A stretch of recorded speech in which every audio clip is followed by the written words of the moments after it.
Halo semuanya, selamat datang di pembahasan kita kali ini.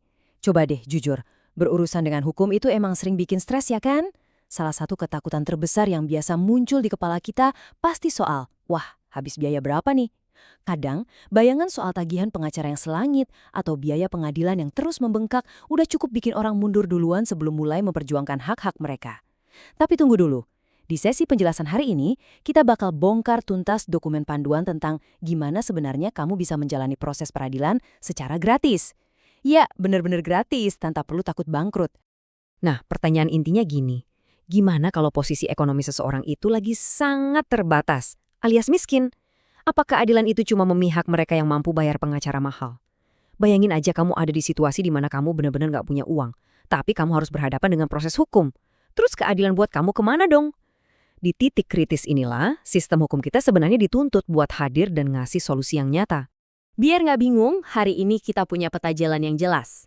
Kita bakal ngebahas keadilan tanpa biaya mahal, mengenal prodeo dan LBH, langkah mengajukan permohonan, garis waktu pemeriksaan, dan terakhir soal putusan. Gratis atau bayar? Yuk langsung aja kita mulai. Oke, mari kita bedah bagian pertama ini, keadilan tanpa biaya mahal. Wajar banget loh kalau kita ngerasa terintimidasi sama sistem hukum. Bahasanya kaku, dokumennya tebal, prosedurnya berlapis-lapis. Rasanya kayak dibikin bukan untuk orang awam kan? Bahkan nih, dokumen referensi kita hari ini ngutip dengan sangat jujur. Proses di pengadilan bagi masyarakat awam kerap memusingkan. Kutipan ini menyoroti fakta objektif kalau sistem peradilan itu emang rumit. Dan justru karena rumit itulah, punya penasehat hukum yang bisa ngerjemain sistem tersebut jadi benar-benar krusial. Sekarang kita masuk ke bagian kedua, mengenal prodeo dan LBH.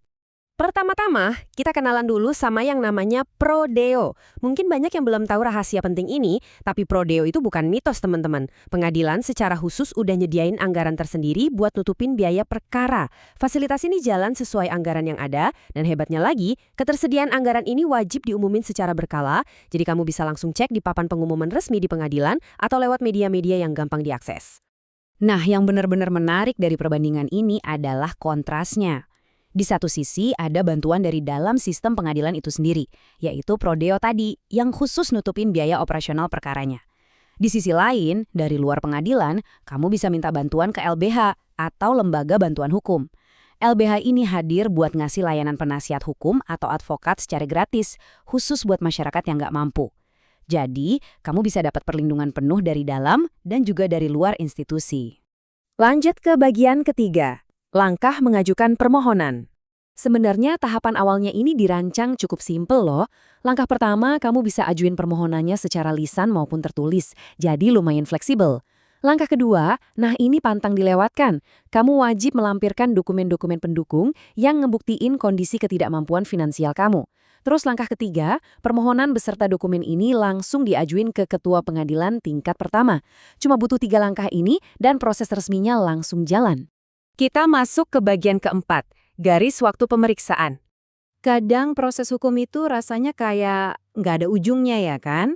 Tapi tenang aja, di panduan ini kita bakal memaku ekspektasi kita pakai tenggat waktu spesifik dari hukum. Jendela waktu krusial yang pertama adalah 14 hari. Tepat setelah permohonan kamu resmi dicatat sama panitera pengadilan, argometer birokrasi mulai berdetak. Dalam maksimal 14 hari ini, sistem wajib mengambil tindakan. Selama masa 14 hari itu, hakim tingkat pertama bakal bergerak. Hakim akan merintahin panitera buat ngasih tahu pihak lawan soal permohonan prodeo kamu. Terus, hakim bakal manggil kedua belah pihak buat datang menghadap. Buat apa? Buat ngelakuin pemeriksaan tatap muka yang objektif soal ketidakmampuan finansial si pemohon. Jadi, pengadilan nggak mutusin sepihak, melainkan lewat pemeriksaan yang adil dan terbuka. Mari kita bergeser dan lihat kelanjutannya. Setelah pemeriksaan selesai dilakukan oleh hakim, ada tenggat waktu super ketat berikutnya, yaitu maksimal 7 hari. Kenapa 7 hari? Karena dalam batas waktu yang lumayan singkat ini, pengadilan tingkat pertama harus kerja ekstra cepat ngerangkum hasilnya. Mereka wajib ngirim setumpuk dokumen verifikasi ke pengadilan yang berwenang memutus perkara.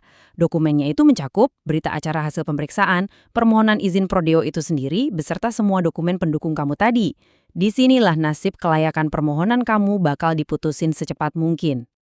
Akhirnya, kita sampai di bagian kelima, putusan. gratis atau bayar. Dan ini dengan sangat brilian mengilustrasikan hasil akhirnya. Pilihannya itu hitam putih banget. Kalau dari pemeriksaan kamu terbukti memenuhi syarat ketidakmampuan, selamat, kamu bakal dikasih penetapan izin berperkara secara prodeo. Semua biaya ditanggung penuh.